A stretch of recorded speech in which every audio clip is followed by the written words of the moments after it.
नमस्कार, मैं राहुल कठेरिया। लगता है प्रधानमंत्री मोदी जी को राहुल गांधी और मल्लिकार्जुन खड़गे की जोड़ी से डर लगने लगा है, घबराहट होने लगी है। लगता है भारतीय जनता पार्टी या आरएसएस ये सारे के सारे लोग कांग्रेस पार्टी से डरने लगे हैं। ये बात मैं यूं ही नहीं बोल रहा हूं।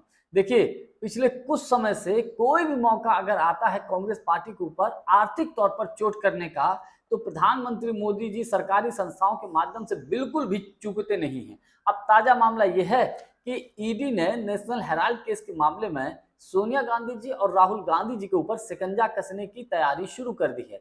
अब आप सोच रहे होंगे कि आखिर ये नेशनल हेराल्ड केस का मामला क्या है, तो इसी को लेकर मैं चर्चा करूं। लेकिन उससे पहले यदि आपने अभी तक हमारे चैनल को सब्सक्राइब नहीं किया है तो सब्सक्राइब जरूर कर दीजिए और घंटी के बटन को जरूर दबा दीजिए। देखिए, सन 1938 में देश के पहले प्रधानमंत्री नेहरू जी ने नेशनल हेराल्ड के नाम से एक अखबार निकाला था। क्योंकि अंग्रेजों के खिलाफ जो स्वतंत्रता संग्राम का जो आंदोलन चल रहा था, तो नेशनल हेराल्ड अखबार के माध्यम से पूरे देश में खबरों का आदान प्रदान बड़ी सुगमता के साथ होता था।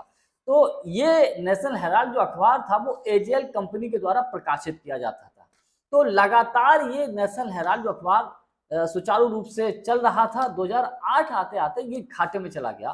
तो नेशनल हेराल्ड को, या यूं कहें कि एजेएल को, एक बाई आई एल कंपनी ने इसको अधिग्रहण कर लिया। यानी कि एक तरीके से बाई आई एल कंपनी ने एजेएल कंपनी को खरीद लिया। और यहाँ पर बड़ी बात यह है कि बाई आई एल कंपनी का 75% से अधिक शेयर सोनिया गांधी जी और राहुल गांधी जी के पास है। और ये कहा गया कि 50 लाख रुपए में एजेएल कंपनी को बाई आई एल कंपनी ने खरीद लिया। इसको लेकर भारतीय जनता पार्टी के नेता सुब्रमण्यम स्वामी ने गंभीर आरोप लगाया और कंप्लेंट की कि एजेएल कंपनी की पूरे देश में 2000 करोड़ से अधिक की संपत्ति है, लेकिन बाई आई एल कंपनी ने इसको मात्र 50 लाख रुपए में खरीदा है, जो अपने आप में मनी लॉन्ड्रिंग और धोखाधड़ी का मामला है। तो इसी मामले को लेकर आपको याद होगा, कुछ समय पहले, कुछ महीनों पहले राहुल गांधी और सोनिया गांधी को कई कई घंटों तक पूछताछ की थी ईडी के द्वारा। तो जैसा कि हम सभी जानते हैं कि प्रधानमंत्री मोदी जी कोई मौका नहीं छोड़ते हैं कांग्रेस को किसी भी प्रकार से नुकसान पहुंचाने के लिए या कांग्रेस को किसी भी प्रकार से परेशान करने के लिए। देखिए, कोई भी राजनीतिक दल तभी तो चलेगा ना जब उसके पास पैसा होगा। तो जब उसके पास पैसा ही नहीं होगा तो वो कहां से चल पाएगा। जिस तरीके से राहुल गांधी जी ने अभी गुजरात में 64 सालों के बाद राष्ट्रीय अधिवेशन किया है कांग्रेस पार्टी का, और गुजरात में जाकर खुलेआम चुनौती दिए हैं प्रधानमंत्री मोदी जी को कि इस बार गुजरात मॉडल की हवा निकालेंगे। यानी कि 2027 में गुजरात का विधानसभा का चुनाव है। गुजरात में जाकर चुनौती देकर आए कि कांग्रेस पार्टी 27 का विधानसभा का चुनाव जीत कर दिखाएगी। इससे कहीं ना कहीं आरएसएस या पूरी की पूरी भारतीय जनता पार्टी या मोदी जी में घबराहट है।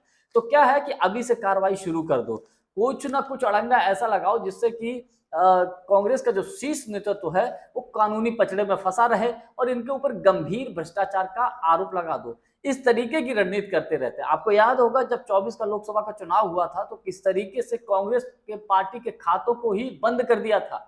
सोचिए, 24 के लोकसभा के चुनाव में अगर कांग्रेस पार्टी के खाते खुले होते, अगर कांग्रेस अपने पैसों का इस्तेमाल कर पाई होती, तो जो स्थिति है लोकसभा में सीटों की कांग्रेस पार्टी की, उसकी स्थिति और बदल सकती थी। लेकिन मोदी जी साम दाम दंड भेद हर नीति को अपनाकर लोकसभा के चुनाव में उन्होंने जीता है, लेकिन फिर भी उनकी गाड़ी 240 तक आकर अटक गई।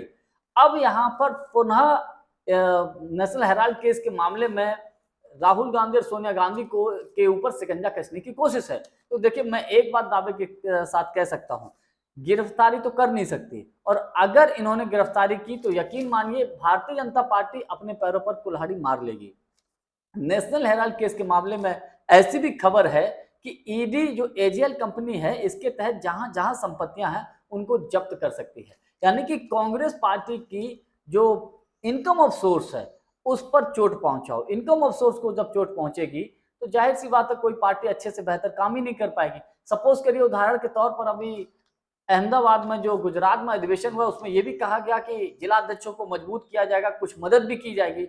और मदद कैसी, फाइनेंशियल तौर पर भी हो सकती है। तो अगर जब फाइनेंस होगा ही नहीं तो मदद होगी कहां से, और जब मदद ही नहीं हो पाएगी तो जाहिर सी पार्टी मजबूत कहां हो पाएगी, जिलाध्यक्ष कहां मजबूती से काम कर पाएंगे। कुल मिलाकर मेरा अपना व्यक्तिगत मानना यह है कि केवल और केवल कांग्रेस पार्टी को ईडी के माध्यम से सिर्फ और सिर्फ साइकोलॉजिकल तौर पर परेशान करने की एक रणनीति है, कांग्रेस पार्टी को आर्थिक चोट पहुंचाने की एक रणनीति है, ताकि कांग्रेस पार्टी अपने संगठन को बेहतर तरीके से मजबूत ना कर पाए।